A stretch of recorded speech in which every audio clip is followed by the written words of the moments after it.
his mouth nearly dripping out. This is a copy of the Japanese sword art. Do you want it? The bearded pavilion master sat cross-legged across from him and asked with a smile. Aha, want. The teenager nodded his head like garlic, excitedly saying, Uncle Beard, I can give you whatever you want, as long as you don't make me worship you as a teacher. Anything. Humph. So what if I ask you to kneel? The bearded curator asked with a smile. Lin Fawn. He looked at the bearded pavilion master in confusion, and a hint of difficulty flashed across his small face. In fact, according to reason, to learn other people's things is to perform the ritual of worship, and within the ritual of worship there is kneeling and kowtowing this item. But one can't worship another master. So naturally, one can't kneel down. Inside the room, the bearded pavilion master couldn't help but smile as he looked at the hesitant-faced Lin Xiaolu. Then he put away his smile and said seriously to Lin Xiaolu, the art of the Japanese sword was created by my ancestors specifically to restrain the Bushido of the East, and as such this sword art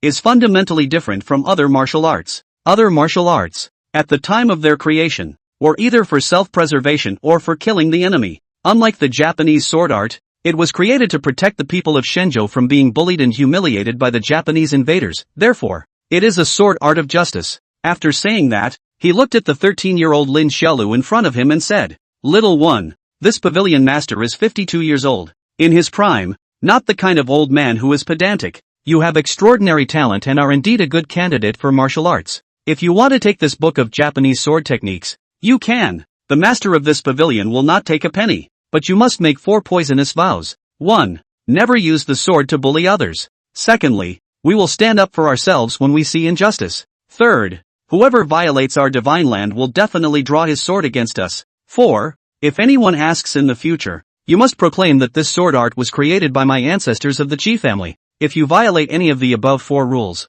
you will die a horrible death under 10,000 swords. Would you like to? Lin Xiaolu thought for a moment in confusion, then nodded her head very seriously. I'm willing. With that, he raised his hand and said the oath as it was. The bearded curator couldn't help but show a hint of a smile even as he looked at the teenager who swore venomously in front of him. When Lin Xiaodir finished her poisonous oath and asked with bated breath if she could take it, he laughed and said, This Japanese sword art was created by the ancestor of this curator. If you don't worship this curator as your teacher, this curator can accept it. However, you have to go and kneel and kowtow 3 times to my ancestors to inform them. Are you willing to do so? This is fine. Lin Xiaolu directly nodded her head in agreement. If one learns someone else's sword art, it would be embarrassing not to pay homage to the master, and it's only natural to pay homage to the ancestor who created this sword art. So Lin Xiaolu felt that he should kneel down to pay homage to the master and kneel down with peace of mind. Without hesitation, he got up and followed the bearded pavilion master and went to pay his respects to the spirit seats of the Qi family,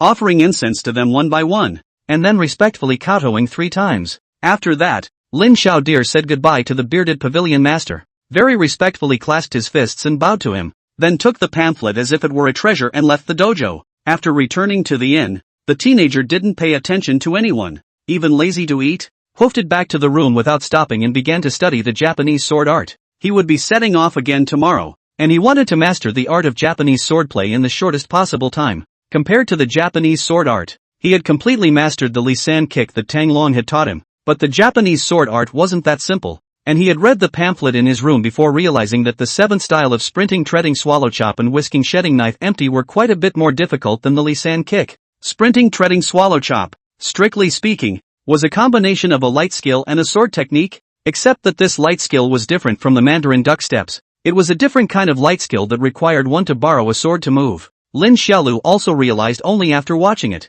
No wonder the bearded pavilion master couldn't perform this stance even after practicing the sword for 40 years. This was simply not something that an ordinary martial artist could practice. This style not only requires the knife maker to have extremely perverse explosive strength in the legs, but also needs to perfectly combine the knife and the person to achieve the effect of gliding in the air with the knife. Lin Xiaolu was confident that this was something he could achieve even if he practiced for 2 or 3 days. After all, his physical quality was there. But when he turned to the last page of the pamphlet and saw that about the whisking sheath blade empty, he was completely confused. The pamphlet describes that the whisker blade was originally the whisker ichiban chop in the Eastern Ing Bushido, which belongs to a kind of sword art called Juhyo chop, and then the whisker blade empty is the result of the Qi family's forefathers' research on sword arts, fusing and improving the whisker blade with the traditional Miao blade knife skill of the divine state, and incorporating a kind of health improvement gongfu called the 8 Duan brocade into it, and ultimately creating a kind of sword art that only exists in theories. And to put it bluntly, the so-called whisking shedding blade empty was actually a swinging chop with one's own second dark strength.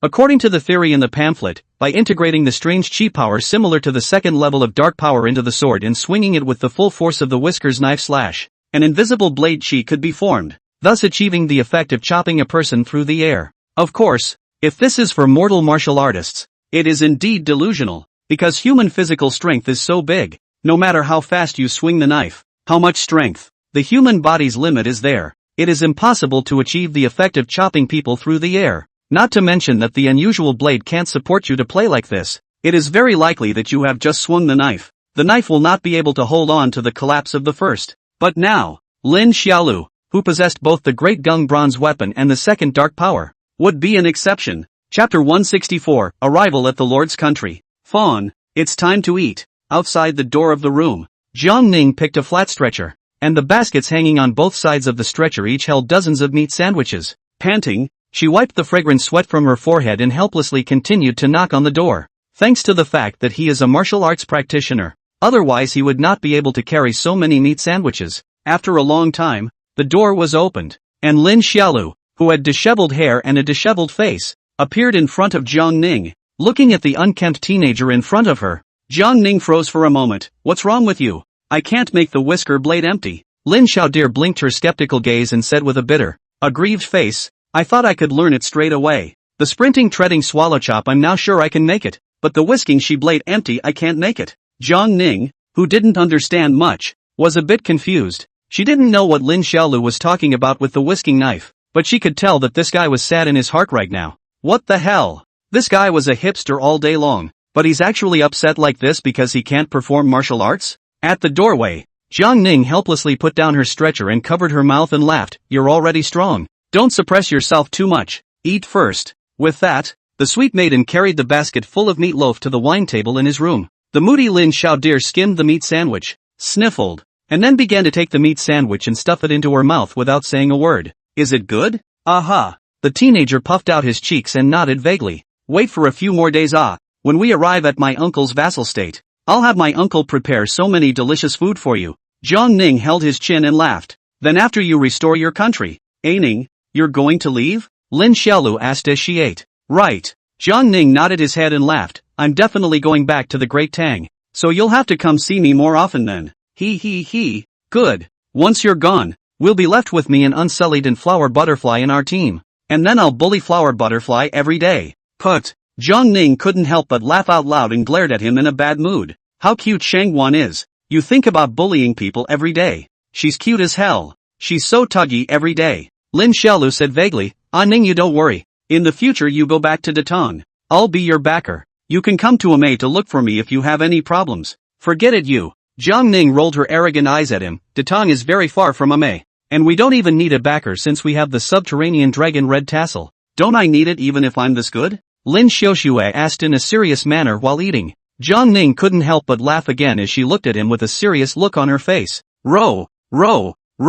Need. You'll be the great backer of our Great Tang from now on. The next day, the group continued to set off unhurriedly, and soon afterward finally left the Yuan Kingdom, following the green water and green mountains, and the paths of good fields, all the way south. They passed through village after village, enjoying the stunning scenery of each place, laughing, joking and bickering along the way, bringing them closer together. And after a month of long and cheerful traveling, the few people finally managed to arrive at the small vassal state where Uncle Jiang Ning was located amidst the laughter along the way. It's just up ahead. We'll go in and go straight to the capital. I guess we'll see my uncle the next day. On the carriage, Jiang Ning, who was driving the horse, said cheerfully to a few companions. She was very happy at the moment. Her face was full of smiles. Wandering all the way for more than 3 months, one is finally going to see the only relatives. The heart of the young girl can be described as a lot of emotions. The eyes cannot help but gradually wet, as if covered with a layer of water mist. On the carriage, Lin Xiaolu hugged Shui Shui Duck,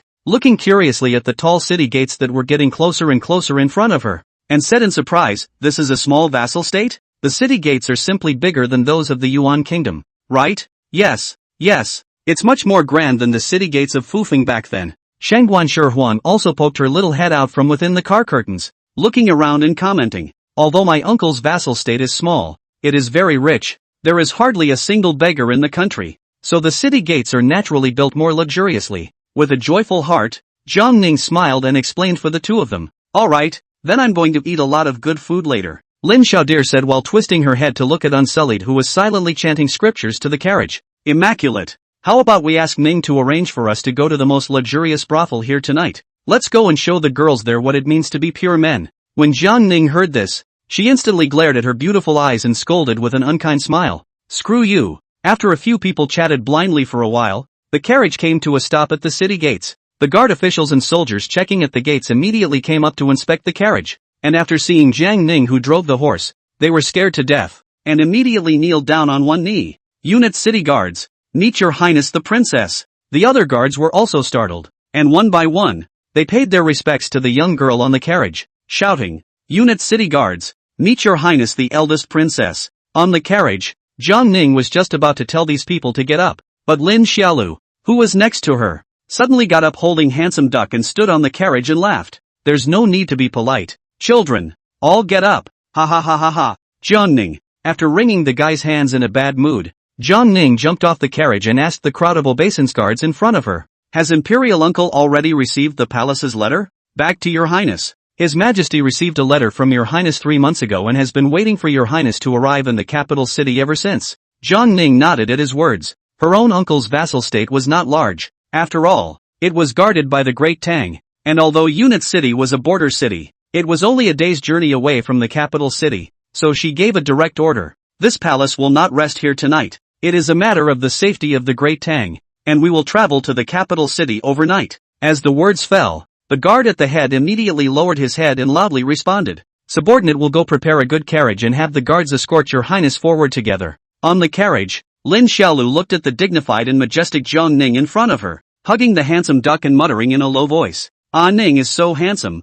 Usually you can't tell. Now all of a sudden you have the sense of majesty of a princess. Handsome Duck laughed and responded. Big brother, your oldest is Li Mingru, who dares to have a sense of majesty in front of you. Like Shangguan Shi, her coming is unknown how many times bigger than Ms. Jiang Ning, and now every day in front of you, she is like a second little cutie. Like now. Ha ha, also ha. Handsome Duck, you say that with such wisdom. Lin Xiaodir laughed happily. Soon the guards brought in 2 majestic high horses, which were followed by an unusually large and luxurious carriage. Lin Xiaolu and the others then directly switched and sat inside the comfortable and luxurious carriage. Jiang Ning also sat inside, while the carriage was driven by 2 mighty soldiers in armor, with a pair of majestic cavalry guards following on each side, forcing the situation to the extreme. At this moment, sitting on the spacious, cozy velvet soft collapse, Lin Xiaodir was happy as hell, rejoicing with excitement and saying, Ah Ning, you're amazing. It's the first time I've ridden in such a comfortable carriage.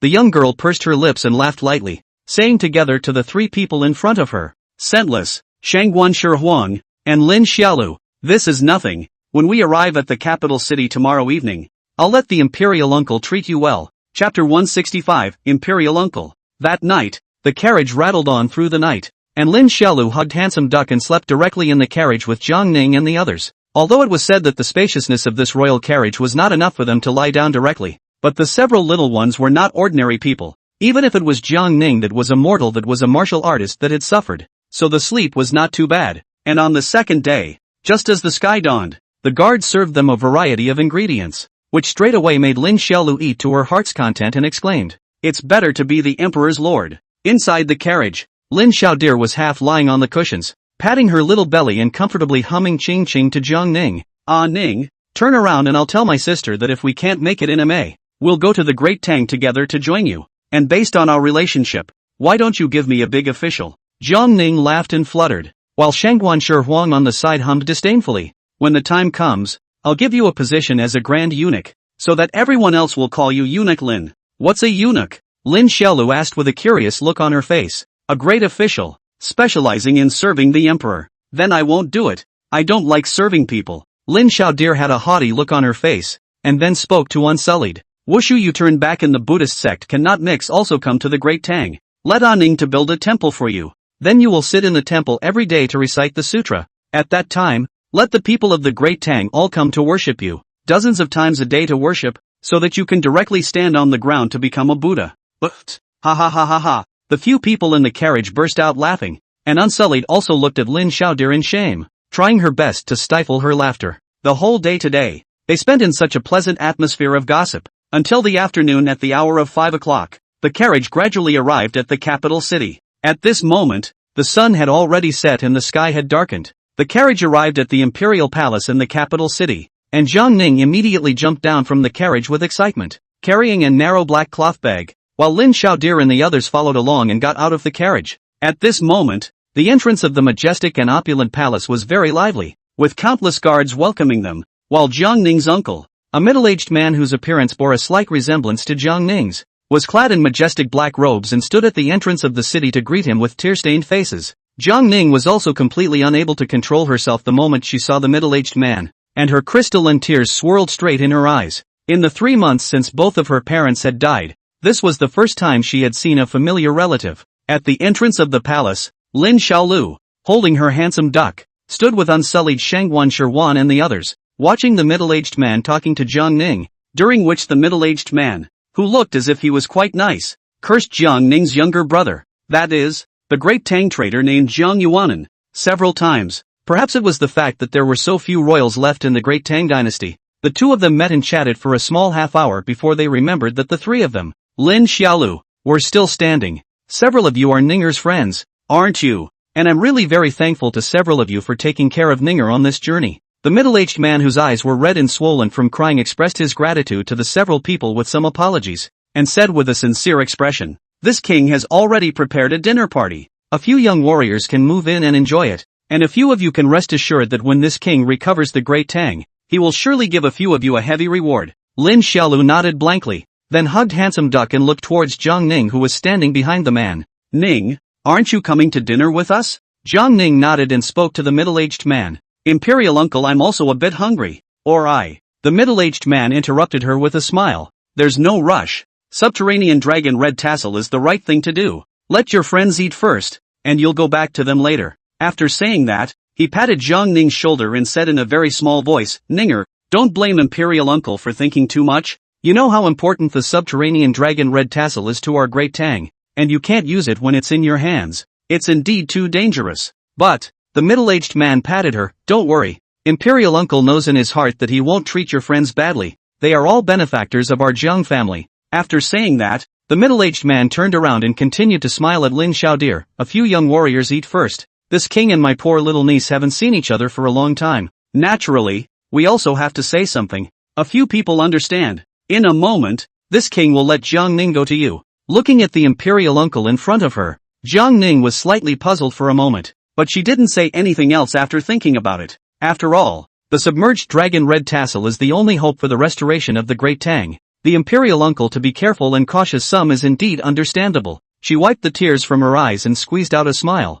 waving adorably at Lin Xiaolu. "I'll catch up with you guys later." Lin Xiaodir sniffed and flattened her mouth, unhappily saying, "Oh, that's fine." Shangguan Shirhuang has a big grin and no heart, smiling and waving her hand with Jiang Ning, laughing and saying, "Ah Ning, come quickly. I'll leave you some food or else Lin Xiaolu will eat it all in a while." Immaculate held the rosary beads, his fingers squeezing the bead that represented the Bodhisattva's power to hear many things, and stood motionless for a long time, and when he saw that the bead did not rotate, he tenderly nodded his head at Jiang Ning. Soon, several people followed the personal guards within the palace to have their meals, while Jiang Ning turned his gaze to the middle-aged man in front of him and said respectfully, "Imperial uncle, let's go into the palace." "Good." The middle-aged man led the young girl into the palace. Along the way, he was on his own, this little niece constantly booing, and carefully asked about the situation of the 3-month journey. When he heard that Jiang Ning, in order to arrive here, had several times encountered the Cloud and Bone sect of the cultivators, chased and killed, then suddenly sighing, "Ninger, it's really bitter for you. Your royal brother and sister-in-law were killed by that evil son Jiang Yuanan, and such a great burden fell on the shoulders of a little girl like you." He compassionately patted Jiang Ning's shoulder and comforted him. "Ninger, don't worry, you can rest for these 2 days, and when Imperial Uncle completely masters the subterranean dragon's red tassel, he'll kill his way up to the Cloud Bone sect and personally execute that sinful son in order to sacrifice his elder brother's spirit in heaven." Jiang Ning nodded silently at the words. Perhaps the mention of her father and mother had made her mood a little low. Soon, the two of them arrived at a palace called the Palace of Nurturing Heart, one after the other, and at the entrance of the palace, the middle-aged man waved his hand at the guards. "Stand down, all of you. No one is to come in without the king's orders." The guards called out, "Here," and then retreated one by one. Once everyone had left, the middle-aged man led Jiang Ning into the empty hall. He kept walking into the depths of the great hall before he stopped, turned around and smiled and said, "Ninger, this place will be completely deserted. Let's discuss things here so that Imperial Uncle is at ease." Jiang Ning nodded at his words and softly said, "Aha." The middle-aged man took another look at the black cloth bag in her hand and continued to smile gently. "Is that the legendary subterranean dragon red tassel you're holding? Come, show it to Imperial Uncle." With that, he extended his hand towards Jiang Ning. Jiang Ning nodded her head obediently. Raising her hand, she was ready to hand over the subterranean dragon red tassel to her own Imperial Uncle, whom she had respected since childhood. But when she was carrying the black cloth bag and was about to put it into the middle-aged man's hands, she suddenly thought of something, and her movement stopped violently. "Imperial Uncle, the submerged dragon red tassel you and father have seen since childhood. Why did you say? In legend?" In the great hall, Jiang Ning hesitantly looked at the amiable elder in front of him and asked with a slightly trembling voice. For a moment, the atmosphere in the hall completely froze, and the smile on the middle-aged man's face became incomparably stiff. And the next moment, the alert Jiang Ning then violently turned around and ran towards the outside of the grand hall, while the middle-aged man silently watched, until she was about to run out, and expressionlessly lifted his hand. A strong suction force was suddenly issued, which directly led to all of the hollowed-out wooden doors on the grand hall all shutting, and rawly blocking Jiang Ning's way. He looked at the panicked Jiang Ning and smiled teasingly.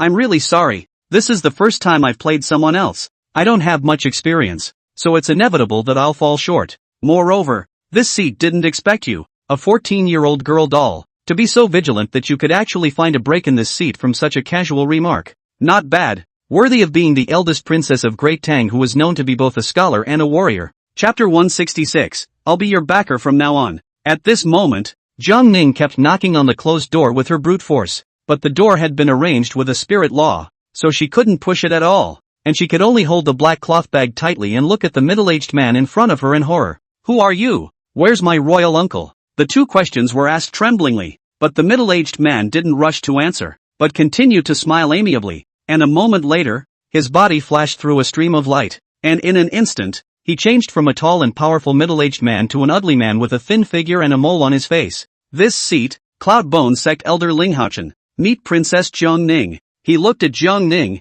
his eyes playful, and laughed softly. "Princess, don't be anxious, your royal uncle was chopped up and fed to the dogs by the seat 2 days ago." When these words came out, the young girl felt a thunderbolt from the clear sky. The whole person opened her unbelievable eyes, powerlessly paralyzed on the ground, and her 14-year-old delicate face also became ashen, completely losing its living color. Looking at her like this, the man who called himself Ling Haochen smiled contemptuously. "This seat doesn't want to lay hands on a mortal either. It's just a pity that scumbag is a hardened person who doesn't know any better. So I had no choice but to send him down to the Yellow Springs. You, I'll kill you." Jiang Ning hissed harshly and climbed up, brandishing a black cloth bag before pouncing on the man. But the man didn't move at all, his body automatically emitting an aura that directly blasted Jiang Ning back. Clang! The long-skirted Jiang Ning slammed heavily against the gate before falling headfirst to the ground. Your Highness might as well not humiliate herself. Looking at Jiang Ning, who had fallen to the ground and was unable to stand up, he continued to laugh. "Just now, this seat has already stayed its hand, or else just this one blow would have caused Her Highness to perish." After saying that, he hugged his arm. A kind smile advised, "Your Highness, this seat is not a person who was addicted to killing. Just some time ago, my Cloud Bone sect sent out all the assassins did not return. This seat had no choice but to be ordered by the Patriarch to come to this small country in the mortal world, stage to play, but it is to let Your Highness make fun of it." After saying that, he slowly stepped forward and looked down at Jiang Ning with an evil smile. "Your Highness, in fact, if you think about it from a different perspective, you can totally live a good life. You are a daughter's body. The soul of the Tsung dragon within the subterranean dragon's red tassel won't recognize you, so why don't you think about it? Your younger brother, Jiang Yuanan, is now an inner disciple within the Cloud Bone sect, with a supreme status, and your father, mother, and what's his name's uncle, all died. You're a daughter who wants to shoulder the Great Tang on her own? It's not realistic. By comparison, your brother is the smart one. Although the subterranean dragon red tassel is incredibly powerful, in the end, it is only force, and naturally it is not worth mentioning compared to everlasting life. Wasn't it for everlasting life that your brother preferred to give up the Great Tang and join my Cloud Bone sect in the first place? So Your Highness, now as long as you obediently listen to this seat, You can naturally gain benefits as well, although you can't cultivate and live forever, but this seat casually grants you a few pills, allowing you to live for 100 or 80 more years. Prolonging your life a bit or something is not a problem at all. He looked at Jiang Ning, who was struggling to get up in front of him, and a hint of lechery flickered in his eyes. Originally, this seat didn't want to come, but I didn't realize that your highness was actually a little beauty of national color. You're so beautiful and young. What a pity to die. What will you do now that all your relatives are gone and you're alone and without support? It would be better to be this seat's concubine. That way you have both your brother to back you up and this seat to back you up. It's better than this submerged dragon red tassel that's useless to you, right? Finally, he looked at the young girl in front of him who had tears in her eyes and was pitiful, and laughed. One is prolonging one's life, a real benefit, and the other is a submerged dragon's red tassel that is of no use to you. How to choose? Your highness should know in your heart, right? Inside the empty and luxurious hall, Jiang Ning cried silently and painfully, her entire body convulsing slightly from extreme grief. The last of her family, too, is dead. She really tried her best. As the eldest princess of the Great Tang, she alone shouldered the mission of protecting the submerged dragon, red tassel, and restoring the Great Tang. But at this moment, with the passing of the last of her loved ones, it made the firmness in her heart completely collapse. And at this moment, Cloudbone sect elder Linghauchen also did not put her, who was immortal, in his eyes at all, but continued to hold his arms as if he was watching a joke as he threatened. How's it going, your highness? Have you thought about it yet? It shouldn't be too hard to choose, should it? Either that, or this seat sends you down to be reunited with your parents, and then take the red tassel of the subterranean dragon. Either that, or you become this elder's concubine and continue to enjoy the glory and wealth and the elixir that can prolong your life. In the future, there is also this elder, and your last relative, your brother Jiang Yuanan, coming together to be your backer, when you are immortal, but you can have two immortals as your backer. Its status is only higher than now. How's that? My little princess thinking about it? With a hint of impatience on his features, he looked at the tear-stained, ICU maiden in front of him and excitedly said, Little princess, you don't have a backer anymore, so you need to get a grip. Inside the empty hall, Jiang Ning tightly held the submerged red dragon in her arms, tears falling like rain while struggling to get up. She watched the ugly man in front of her approach her step by step, and could only move backward helplessly, finally leaning against the forbidden door, completely falling into despair. The man smiled and stretched out his palm, reaching out to the young girl in front of the tears, and just as Jiang Ning was ready to use the red tassel of the submerged dragon to end her own life, the closed door behind her suddenly clicked, and at the same time opened to the outside. Who says she doesn't have a backer? This young lady is here, isn't she? Crisp and tender words as if a sound of thunder on the ground. Huron rang from outside the main door. Originally grief-stricken Jiang Ning heard this familiar voice as also a heartbeat, blinking reddish eyes to look outside the temple, and the Cloudbone sect elders are also together with the eyes of the coal to look outside. Outside the main hall, the 12-year-old Shangguan Shirwan was standing proudly and playfully with her arms wrapped around her. She tilted her little head and flashed Jiang Ning a cute smile. On her side also stood a pure white monk's clothes of dirtlessness. Dirtlessness rattled the rosary beads in his hand, silently reciting the Buddhist scriptures. A few moments later, he stopped his movements, and rushed to Jiang Ning with a gentle smile. Don't be saddened, Sister Jiang. The young monk is willing to transcend this Cloudbone sect's monk and help him out of his misery. Looking at her two partners, the young girl reddened her eyes, tightly covered her nose and mouth, and kept choking back her tears, and couldn't stop them from sliding down the sides of her cheeks. But the only thing she didn't notice was the shadow of that nuisance. She looked around nervously for a moment. Well, it wasn't long before she saw a familiar teenage figure running in the distance. The teenager hammered his chest as he wended his way here, followed by a duck with its wings folded back and its little duck paws chattering straight. Seeing that teenager, Jiang Ning, who was originally saddened by her heart, immediately seemed to see warm sunshine, but her tears also flowed down even more unstoppably. Mother her, the dim sum in the palace is different. It's too damn tasty. I'm choking on it. Lin Xiaodir and Shui Shui Duck flew to the middle of Unsullied and Shangguan Shirhuan, and then complained to both of them with an exasperated look on their faces. I heard you guys all the way over here talking about leaning on the mountain and leaning on the mountain, and you didn't even wait for me. Shangguan Shirhuang blankly glanced at him. Who do you blame for your own gluttony? You can't even pull it away. Lin Xiaolu sniffed hee and giggled for a while. Then he looked at the young girl crying into tears inside the palace and revealed a smile that he thought was very handsome but was in fact silly. I don't know what to say. I'm not sure if I'm going to do it, but I'm going to do it, he said. Anan, don't be afraid. In the future, I'll be your backer, and you'll claim the throne for my Great Tang. Chapter 167, the 13 forces of the Buddhist sect, seeing the three little friends in front of her, listening to the slightly silly words of the teenager. Jiang Ning hid a trace of warmth in her heart. She blinked her eyes red and couldn't say anything, but the cultivator behind her couldn't help but laugh. Somewhat interesting, two little dolls at the chi condensation stage, and a mortal without half a bit of spiritual power, actually dare to speak loudly about being a backer. But this seed is a bit curious. How did you know that the little princess was suffering? Unsullied was more honest, and seeing that this monk asked for guidance, he wanted to tell him that his own bodhisattva's many hearings power rosary bead had sensed it after he revealed his true form. Yet beside him Lin Xiaodir had already monkey-shined and started to take off her weights, and as she did so, she muttered to the monk, "Really convinced you such a stupid fork, every time before the fight to grind to say a lot of words." Finished also deliberately slow down the speed of speech. Disgusting people, day by day think they are how powerful. In fact, you are a big. He removes the arm and leg loops, then gets up and bounces around a few times. Anyway, we've already dispatched all the mortal guards in the palace before we came here, so there's nothing for us to hesitate about.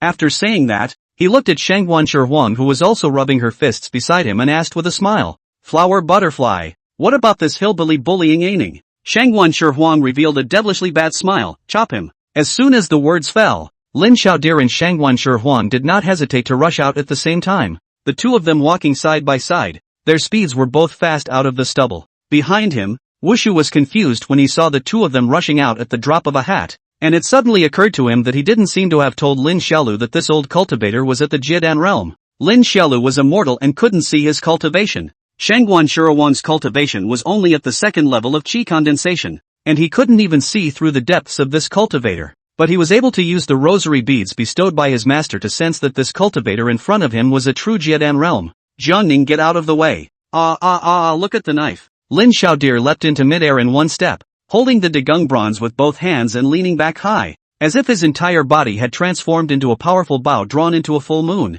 "Watch this lady burn you to ashes." Shangguan Huang similarly flew into midair. A small flag appeared in her hand, and with a wave several firebirds spread their wings. Both of them attacked the cultivator at the entrance of the palace at the same time. Instead, the cultivator just watched with cold eyes, and after half a second, he let out a cold snort, and his body steeply transformed into a wild wind, instantly impacting with the pair of teenage girls. Exhortation: Jiang, quickly avoid it. Be careful of getting hurt. Unsullied watched as the two sides fought furiously in the compound in front of the Palace of Nurturing Heart, with streams of light and blades flying, and hurriedly picked up Shui Shui Duck before pulling Jiang Ning back. "This cultivator is at the Jiedan realm.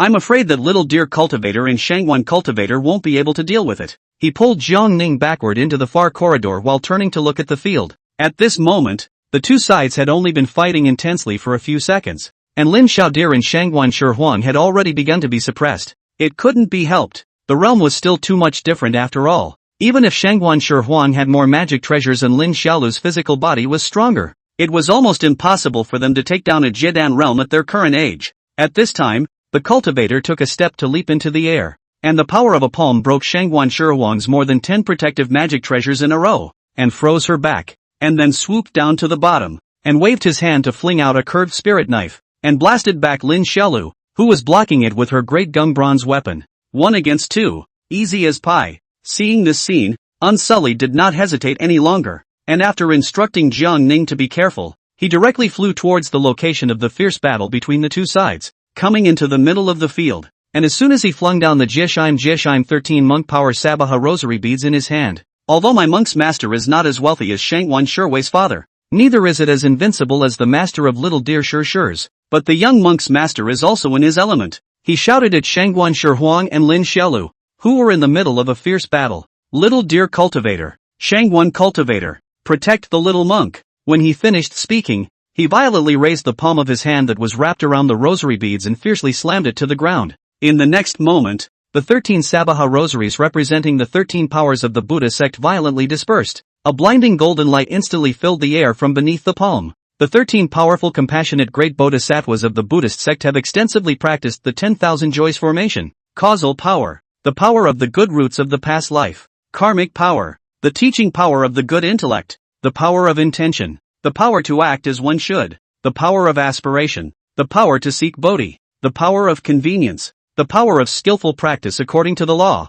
Standing power, the power of always practicing according to the law. The power of goodness, The power of the good roots of positive practice. The power of fixation. The power of practicing stopping and achieving. Wisdom power. The power of cultivating the koan for achievement. The power of hearing many things. The power of hearing and believing in the right dharma many times. Precepts. Endurance, refinement, and meditation power. Right mindfulness. Right viewing of the 6 passages and 3 brightnesses. I.e. the realization of the power of right mindfulness and right viewing of the 6 passages and 3 brightnesses. The power of subduing all sentient beings in accordance with the Dharma. I.e. the power of subduing rigid sentient beings in accordance with the Dharma. The blinding golden light spread out rapidly, and within the golden light, 13 golden bodhisattva silhouettes in various forms appeared. This exaggerated scene confused everyone. Even the Jiedan cultivator who was originally victorious was startled. Lin Xiaolu, who was standing with a sword, looked at the golden light all over the ground,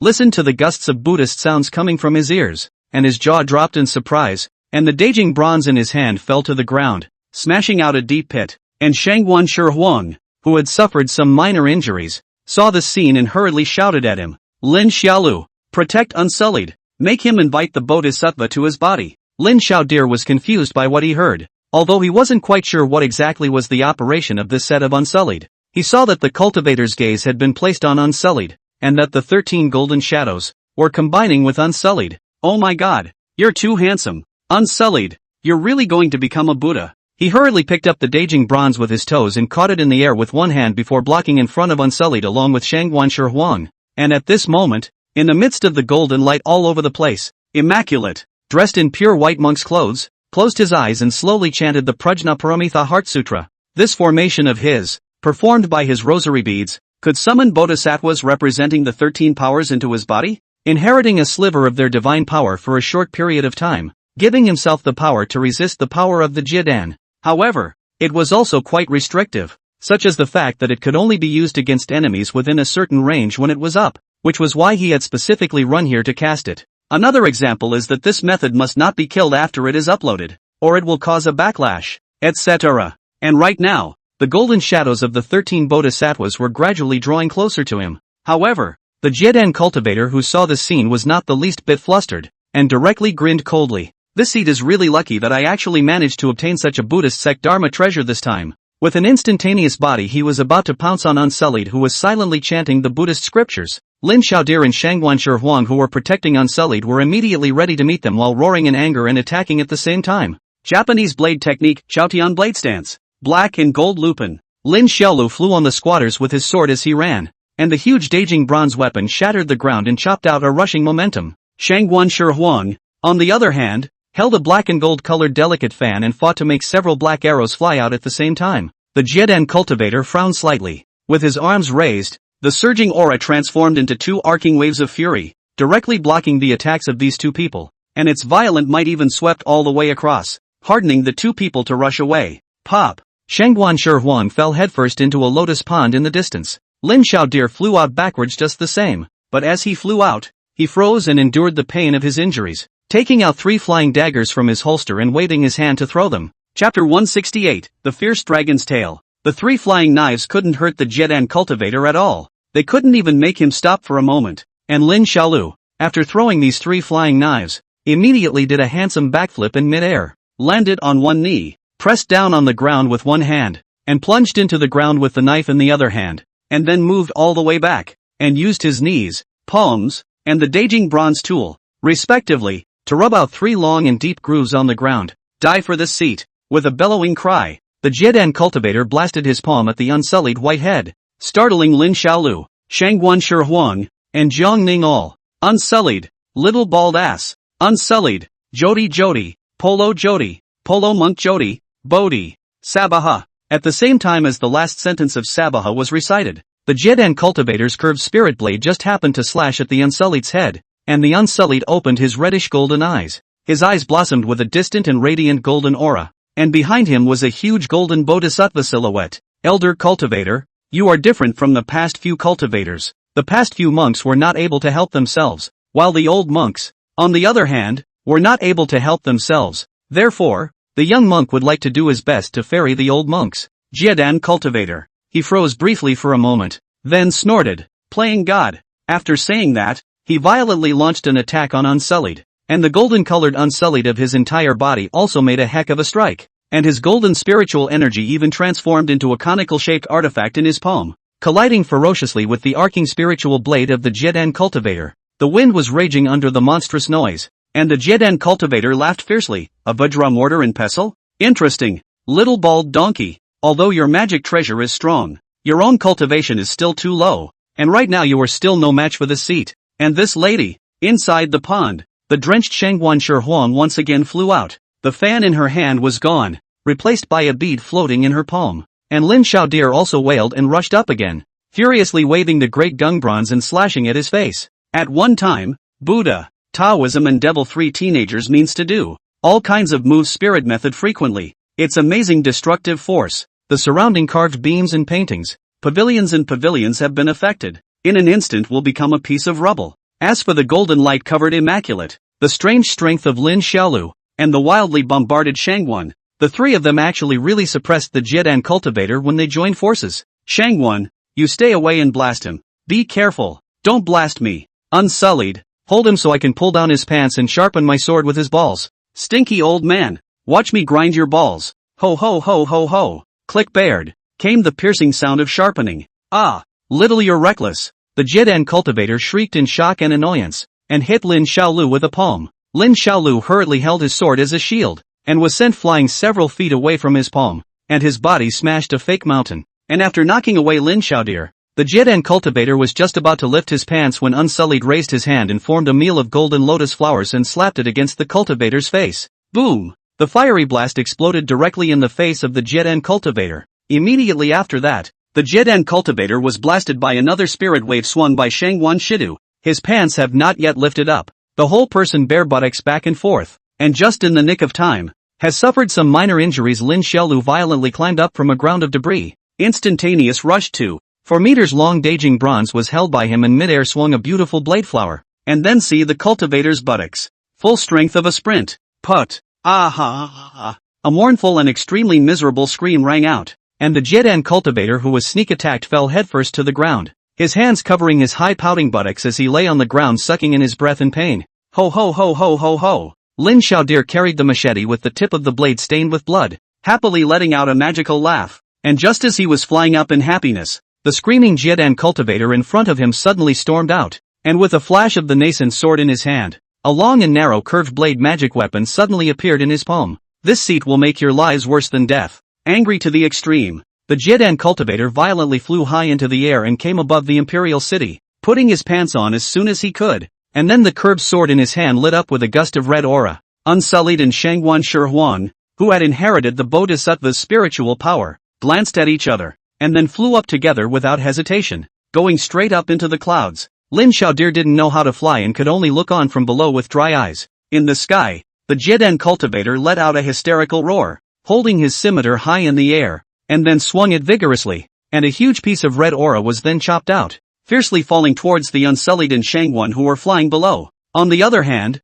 the golden-colored Unsullied, against the fierce wind above his head, condensed a huge golden lotus flower with both hands and raised it above his head, fiercely meeting it. Shangguan Shi also slammed her necklace, and an ice blue amber flew out. In the next moment, the ice blue amber grew larger, wrapping her entire body completely. In the sky-destroying red aura seemed to fall heavily as if it was a tsunami, colliding fiercely with these two teenagers, a Buddha and a devil. Boom! As if a monstrous wave of aura immediately lifted up in the sky above the imperial city, sweeping and ravaging for an unknown number of miles along the way. Scale and Shangguan Shi fell from the air at the same time. Both are seriously injured, of which Shangguan Shi is directly fainted. Scale's body's golden light also dissipated into a bit of afterglow. The tender little face is bloodless, and will soon be unconscious. Lin Xiaolu in the ruins rushed to catch them both, and when she saw the state of them, she was shocked, and Zhang Ning in the distance was also watching in fear, and immediately ran over, picked up the unconscious Unsullied and moved him to a safe place,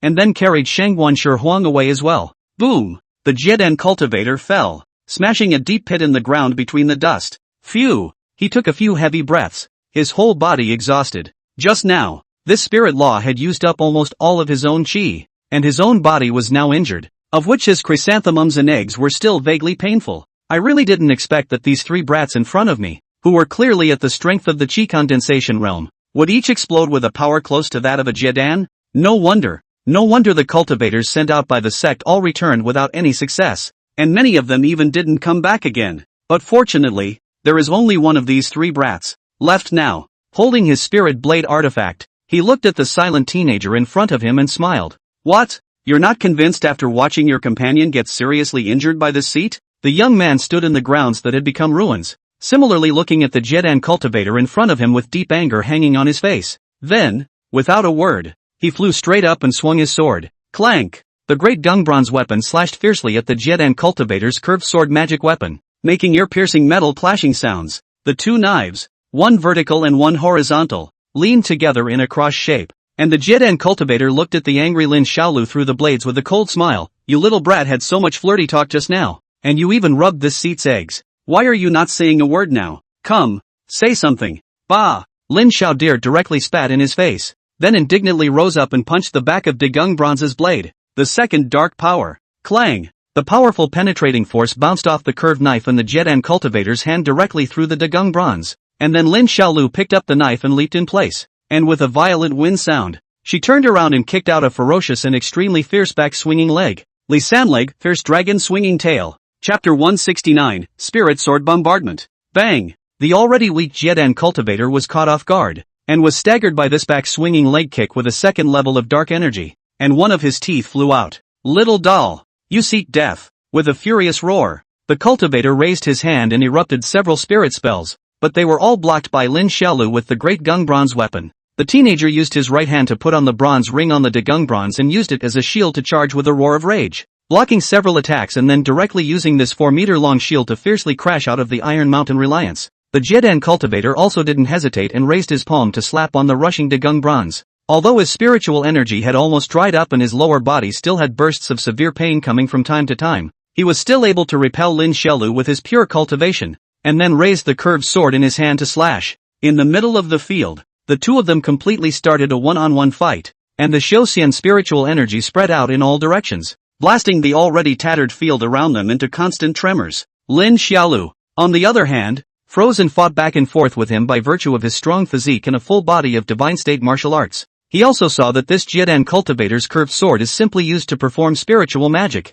In the use of the above not subtle, only some simple swinging. At the moment Lin Xiaolu even chopped and slashed with its fight. 8 Extreme Fist, Taiji Fist, Li San Kick, Bonobo Blade Technique. The fist, leg, and blade techniques were exerted in every way possible, and for a time, it actually made the Jedan cultivator feel the pressure as well. Ha! Jedan cultivator roared and swung his sword. The spiritual power turned into an arc of spiritual waves flying chop. Lin Xiaolu on the ground a vertical fork, by the arc of the spiritual waves flying over his head, blasted the distant stubborn stone, and then circled around behind him. In the moment he turned around, one hand on the ground, the whole person upside down and turned sharply around 2 weeks. Knife chopping and kicking, the big gung bronze and the cultivator's legs chopped out 2 sound, and then Lin Xiaolu a backward leap to rise up, holding the knife back stabbed in the Jedan cultivator's belly. Japanese sword art Zhangong Jade Sword. The Jedan cultivator took 2 steps back and nodded with a smile. Your blade technique is quite powerful,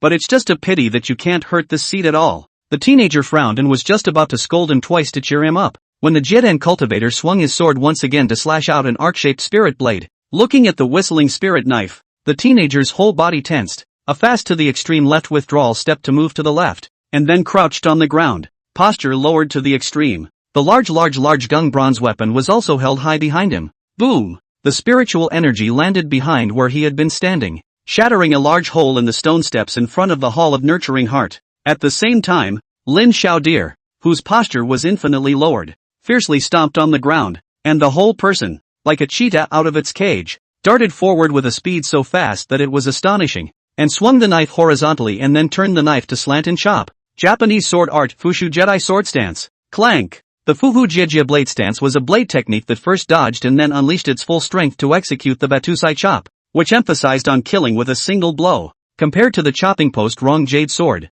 which was specifically used to fight one against many. It was undoubtedly more powerful. Also for this reason, Lin Xiaolu riveted his strength while swinging his sword. The strength of stomping on the ground, the strength of swinging the sword, coupled with the weight of the Dagung bronze itself, finally made the already heavily injured Jedan cultivator in front of him frown. He covered his chest that had been slashed, feeling the somewhat sharp paroxysm of pain. And his gaze became completely gloomy. Ungrateful brat. As soon as the slow words fell, the Jiedan cultivator flew up violently and rushed up into the clouds once again. He was going to abuse this teenager who had lost his face 3 times with an absolute stance. At this moment, the Jiedan cultivator flew directly into the air, and then he began to pinch his knives, and then swung out one arc-shaped spirit blade after another full of power, bombarding the Lin Xiaolu below with wild explosions. Aren't you great? Let's see how you'll catch it now. The teenager in the field looked at the spirit knife that seemed to be falling like a downpour above his head, and hurriedly raised his hand to protect his entire body with a large gung bronze.